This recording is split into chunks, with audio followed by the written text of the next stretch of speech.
关于轮廓手术、磨骨、修骨方面，我觉得这位医生分析得很好。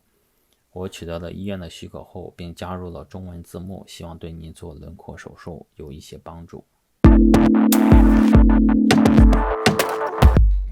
오늘은 남자분들의 윤곽 수술에 대해서 조금 말씀드리도록 하겠습니다.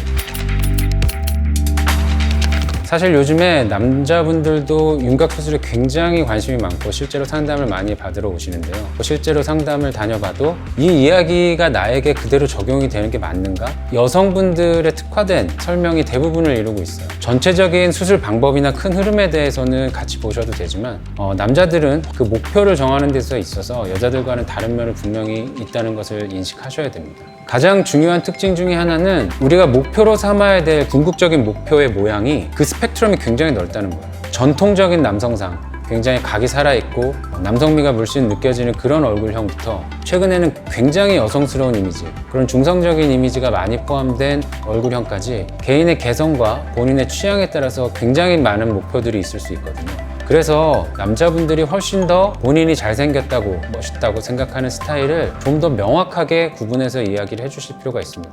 구체적으로 말씀을 드려보면 광대 같은 경우에도 여성분들은 45도에서 바라봤을 때 거의 튀어나온 부분이 없이 부드럽게 떨어지는 것을 목표로 한다면 남자분들은 그 정도까지를 목표로 하는 경우는 거의 없고요. 어느 정도의 윤곽선이 남아있을 수 있도록 디자인을 해야 하죠. 사각턱 같은 경우도 마찬가지입니다. 여자들 같은 경우에는 정면에서 봤을 때 전혀 꺾이는 부분이 없이 부드럽게 떨어지는 게 가장 중요한 목표 중에 하나이지만 남자들은 오히려 너무 부드럽게 떨어지는 것을 굉장히 지양해야 합니다. 정면에서 바라봤을 때도 어느 정도의 턱선이 보일 수 있도록 그렇게 디자인을 하는 것이 일반적으로 중요하다고 볼 수 있고, 가장 큰 차이가 나는 것이 턱끝 수술로 볼 수 있습니다. 여자들 같은 경우에는 턱끝의 폭이 굉장히 갸름하고 꺾이는 부분이 없이 부드럽게 떨어지는 게 가장 중요한 원칙이지만 남자들은 오히려 그 원칙은 중요하지 않습니다. 어느 정도 폭을 유지하는 경우도 굉장히 중요합니다. 물론 원하시는 개성, 원하시는 스타일에 따라서 달라질 수 있지만 그래도 아무리 중성적인 느낌을 선호하시는 남자분이라고 해도 여자들과는 조금은 다른 원칙을 세워야 합니다. 턱의 폭 같은 경우에도 어느 정도의 폭이 남아있고 각도 어느 정도 살아있을 수 있도록 디자인을 해야